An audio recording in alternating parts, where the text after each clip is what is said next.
It was a Monday morning on Van Ness Avenue in Fresno. A 911 call came in, reporting 3 men unconscious in an apartment complex.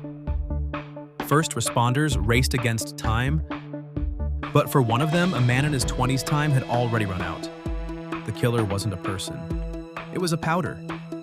Just a few grains smaller than the tip of a pencil were enough to stop his heart. Toxicology reports would later confirm what everyone already suspected: fentanyl. This is the shocking story of how that powder is waging a silent war on an American city, turning its streets into ground zero for a national catastrophe.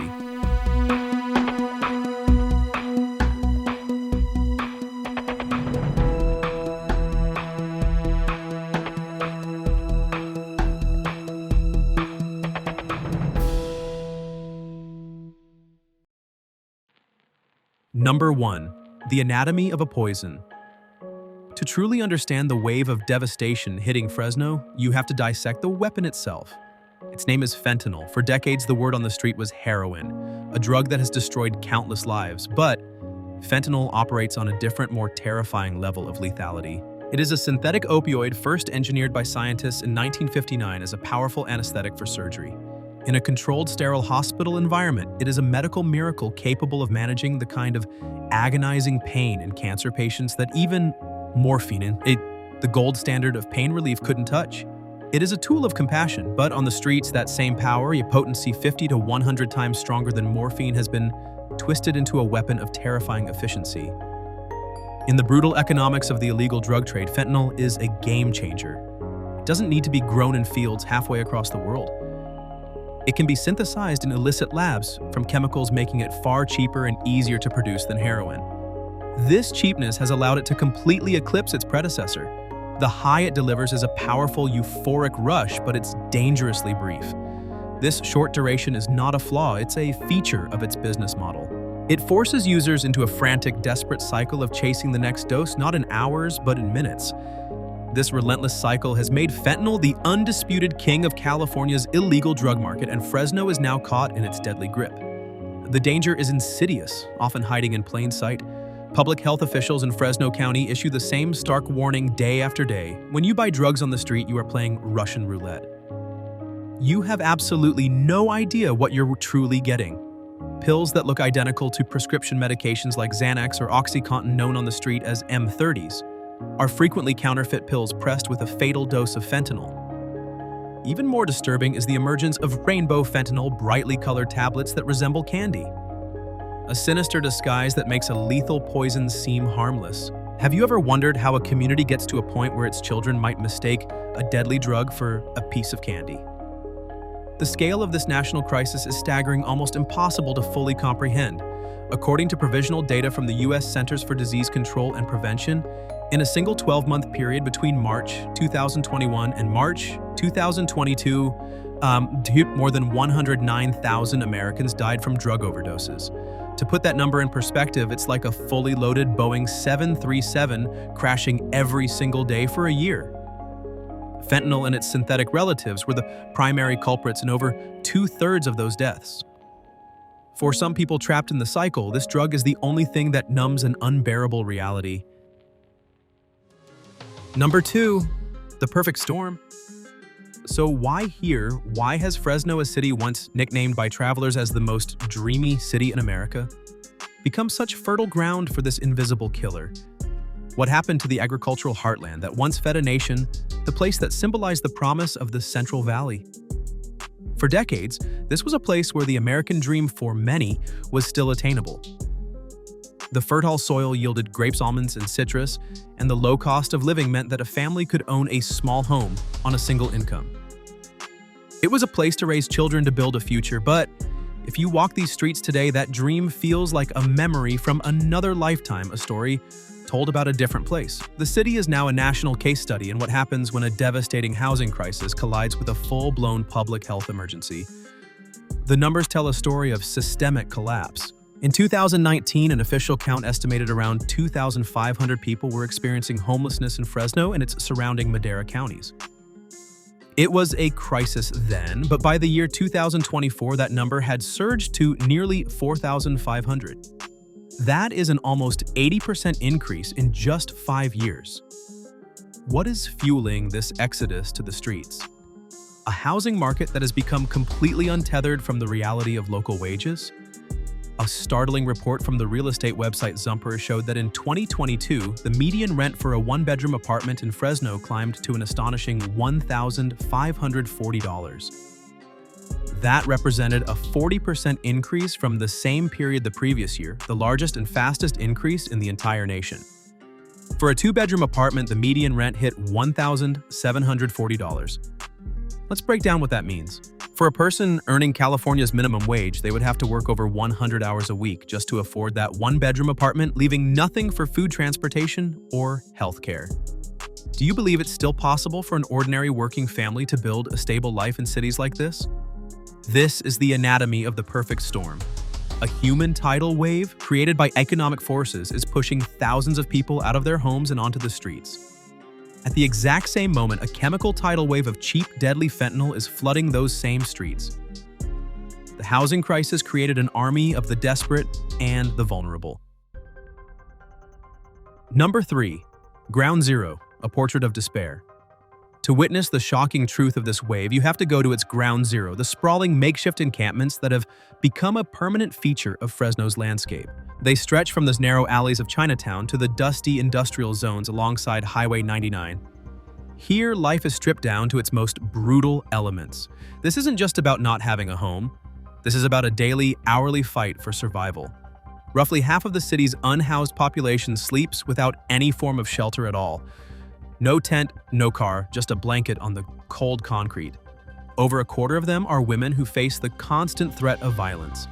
Among them are an estimated 400 families, with children trying to survive in conditions that test the very limits of human endurance. What dreams do you think a child can have when their entire world is a tent pitched by the deafening roar of a highway? This is where the fentanyl crisis and the homeless crisis merge into one inseparable living nightmare. It is a landscape of profound suffering. We investigated the city's defenses against this drug epidemic, and what we found was a system stretched beyond its breaking point. As of 2024, the entire county Fresno, with its massive population of unhoused and addicted individuals, had fewer than 30 publicly available detox beds at any given time. Think about that. 30 beds. The ratio of licensed addiction counselors to those needing help hovers around 1 for every 145 people, a number far below what any public health expert would deem acceptable. This isn't just a shortage, it's a complete systemic failure. We spoke with outreach teams who described the gut-wrenching experience of finding someone who, in a moment of clarity and desperation, is finally ready for treatment. But the waiting list for those few beds can be weeks or even months long. For someone in the grips of a powerful fentanyl addiction, tomorrow is not guaranteed, let alone next month. That fragile window of opportunity, that flicker of hope, slams shut. This gap creates an almost insurmountable barrier. People physically dependent on fentanyl often cannot abide by the basic rules of shelters, which are necessary to keep all residents safe. The drug's powerful grip pushes them to prioritize their next dose over food safety assists or medical care. It derails any attempt at long-term support before it can even begin. This is the reality that shows in plain sight how any solution that fails to confront both the housing crisis and the addiction crisis at the same time is doomed to fail. Here at Ground Zero, the line between survival and tragedy grows thinner with every passing day. Number 4. The city under siege. The fentanyl wave doesn't just crash upon the shores of the encampments. Its toxic ripples spread across the entire city, and the consequences are becoming impossible to overlook. The crisis has laid siege to Fresno's public institutions, its economy, and its collective sense of security. In the city's emergency rooms, the battle is relentless and exhausting. Doctors and nurses speak of compassion fatigue, the emotional and physical toll of treating an endless stream of overdoses. Paramedics race through the streets, responding to calls of people found collapsed on sidewalks, lying unconscious in public restrooms, or slumped inside shop doorways. They revive the same familiar faces again and again, pulling them back from the brink of death, knowing that they will likely see them again in a day or a week. It is a heartbreaking cycle of revival without recovery. When you see a problem of this magnitude in your own downtown, what is your first reaction? Is it compassion, frustration, fear, or a sense of helplessness? Beyond the immediate human cost, the city's economic heart is failing. Downtown Fresno, which community leaders have spent years trying to revitalize, is now marked by long stretches of shuttered storefronts and for lease signs. We spoke to small business owners who poured their life savings into their dreams: a cafe, a boutique, a small grocery store. They speak of dwindling foot traffic of customers who are now too afraid to walk the streets lined with tents and open drug use. Each closure erases years of hard work and investment. It's not just a failed business, it's another casualty of the crisis, another piece of the community's economic lifeblood draining away. Meanwhile, the city's social services, the last line of defense for many, are completely overwhelmed. Lengthy intake processes, a critical shortage of shelter beds, and a lack of trained staff mean that many who seek help never receive it. Efforts to clear the encampments offer only a temporary cosmetic illusion of progress. Within days, or sometimes hours, the tents reappear on the same sidewalks or in a vacant lot a few blocks away, rebuilt by people who have absolutely no other alternative. Outreach workers know this brutal truth. Without stable housing and accessible treatment options, each sweep simply shuffles human suffering from one block to another. This isn't a solution. It's a feedback loop of despair. More suffering on the streets leads to a greater strain on services, which in turn leaves more people without support, deepening the crisis with each passing day. Number 5, a broken response. Faced with this overwhelming reality, it would be easy to point to fentanyl as the sole villain, the root cause of the entire crisis. But the shocking truth is more complicated. The drug is an accelerant, but the fire was already burning, stoked by policy decisions and systemic neglect. In 2024, seeking a more aggressive approach, the city of Fresno passed a new ordinance, effectively banning homeless encampments in all public spaces. On the surface, it sounds like a decisive solution. City officials argue it has helped clear trash from public areas, reopened parks for community use, and served as leverage to connect more unhoused residents with treatment beds and temporary housing. Since the ordinance went into effect, more than 160 people have been arrested and charged with misdemeanors. Those who refuse an offer of shelter, even if that shelter is miles away or cannot accommodate their needs, can face up to 1 year in jail or fines of up to $1,000. But from the perspective of those living through it, the question must be asked: are we fighting the tide, or are we simply criminalizing those who are drowning? Des Martinez, a longtime homeless rights advocate who has been on the front lines for years, has watched the crisis deepen despite the crackdowns. Our homelessness here in Fresno is getting worse. It's growing every single day, she said in a public statement. We are suffering, we are hurting, and we are losing hope. To her and many other advocates, this aggressive approach amounts to punishing poverty. A criminal record and fines only create more barriers, making it even harder for someone to eventually find housing and a job. To be fair, not all strategies have relied on enforcement. Fresno has utilized state and federal funding like Project Homekey to purchase motels and convert them into affordable housing. It was a significant and hopeful step for a city that before 2021 did not even have its own dedicated housing department. Today, that department has 16 staff members. But progress has been painfully uneven. In the past year, advocates point out that several affordable housing projects that had already been approved and secured competitive state funding were suddenly canceled or suspended. Disputes over zoning, bureaucratic delays, and shifting budget priorities have left hundreds of promised units in limbo. The human cost of these broken promises is devastating. At a recent tense community meeting, a mother's voice trembled with fear and anger as she explained that after months of stability in a county shelter, her family was about to be put back on the street. A lot of us aren't using drugs, she pleaded. A lot of us are really trying. Where are we supposed to go now? That question hangs over the entire city, a haunting indictment of a broken response. Number 6, beyond choice, the pathways to the street. It is a common comforting myth that homelessness is a choice. It allows us to look away, to judge, to believe that the person curled up on the sidewalk is there because of laziness or a lack of moral character. But the reality in Fresno and across America demolishes that myth. An internal survey revealed a stunning statistic: nearly 68% of the city's unhoused residents have at some point actively tried to access housing services only to be turned away or face insurmountable barriers. For some, it meant spending months, even years on a waiting list. For others, it meant being asked for identification or proof of income that they lost long ago, documents that are impossible to replace when you don't have an address. By the time a bed or an apartment finally becomes available, that fragile window of opportunity for stability has often slammed shut. This is not a story about a single bad decision. It is about the multiple systemic pathways that lead a person to the street. Behind every statistic is a human being. A veteran who served his country in Iraq now battling PTSD and self-medicating with fentanyl while sleeping under a highway overpass. A single mother who worked 2 jobs but couldn't keep up with both skyrocketing rent and childcare costs, now raising her children in a tent. A young person who aged out of the foster care system at 18 and was given nothing but a plastic bag with their belongings and a world that had no place for them. A senior citizen on a fixed income whose life was derailed by a single medical emergency and the mountain of debt that followed. Each story is unique, but they all share a common thread, a system that failed to catch them before they fell too far. Placing the blame solely on individuals ignores the powerful structural forces that push people into homelessness and then trap them there. Skyrocketing housing costs decades of wage stagnation, a healthcare system that ties survival to employment, and a critically underfunded mental health infrastructure all combine to create an environment where escaping homelessness is nearly impossible. This isn't about a lack of will, it's about a system that has run out of safety nets. Number 7. The Fresno warning.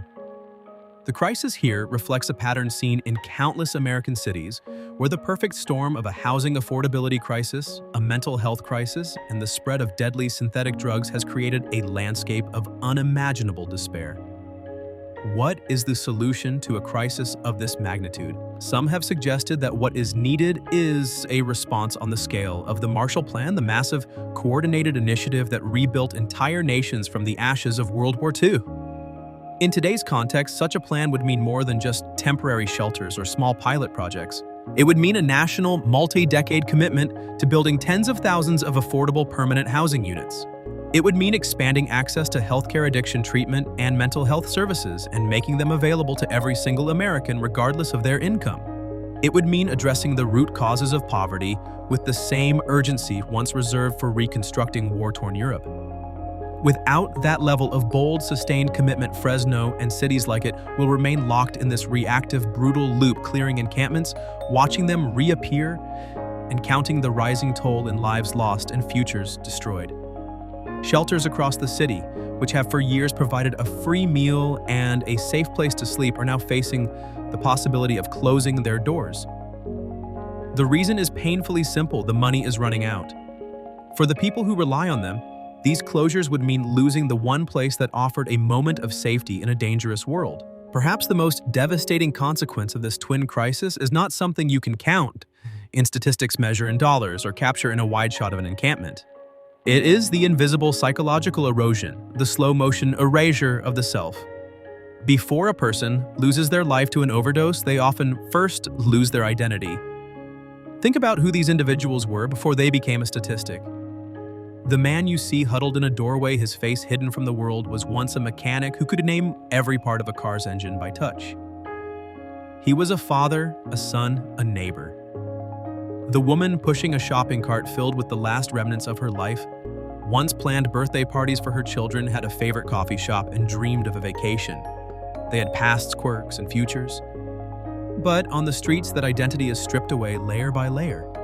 Society stops seeing the person and sees only the condition, the homeless, the addict, the constant gnawing stress of survival. Where will my next meal come from? Where can I sleep tonight without being attacked or told to move? How will I endure the cold? Rewires the brain. The world shrinks to a few desperate, immediate needs. In this shrunken reality, the intense, brief oblivion offered by fentanyl can feel less like a choice and more like a merciful, albeit deadly escape from a reality that has become too painful to bear. Hope becomes a luxury you can no longer afford. The future shrinks from a horizon of possibilities to just getting through the next few hours. This is compounded by the profound social isolation. To be homeless is to become invisible. People walk past, averting their eyes, pretending you don't exist. This daily experience of being looked through, of being treated as less than human, reinforces a deep sense of worthlessness. It is a quiet form of violence that leaves the deepest scars. When you lose everything, your home, your job, your connection to community, what is left of who you are? What part of your own identity would you fight the hardest to keep? This loss of humanity, this hollowing out of the individual until only a shell of survival and addiction remains, is the ultimate symptom of a society in crisis. And it is a crisis that extends far beyond the city limits of Fresno. Number 8. The Fresno Warning. The story of Fresno is more than a local tragedy. It is a mirror held up to the entire nation. It is a stark, unavoidable warning of what happens when profit is placed above people, when housing is treated as a commodity instead of a human right. The crisis here reflects a pattern seen in countless American cities where the perfect storm of a housing affordability crisis, a mental health crisis, and the spread of deadly synthetic drugs has created a landscape of unimaginable despair. What is the solution to a crisis of this magnitude? Some have suggested that what is needed is a response on the scale of the Marshall Plan, the massive, coordinated initiative that rebuilt entire nations from the ashes of World War II. In today's context, such a plan would mean more than just temporary shelters or small pilot projects. It would mean a national, multi-decade commitment to building tens of thousands of affordable permanent housing units. It would mean expanding access to healthcare addiction treatment and mental health services, and making them available to every single American, regardless of their income. It would mean addressing the root causes of poverty with the same urgency once reserved for reconstructing war-torn Europe.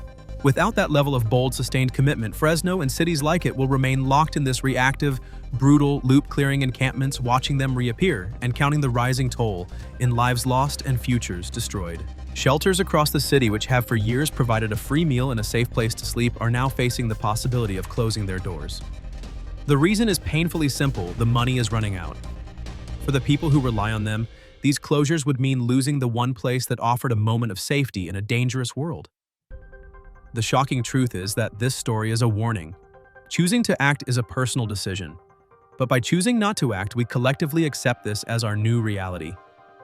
A future where encampments grow unchecked, services collapse under the weight of need, and the line between survival and despair becomes even thinner. Fresno's story is an unfiltered, unflinching look into what happens when a society pushes its most vulnerable citizens beyond the margins until there is no path left to return. This is not a story of inspiration. It is a warning of what is to come. Ignore it here, and you will see it on your own streets tomorrow. This is not about charity.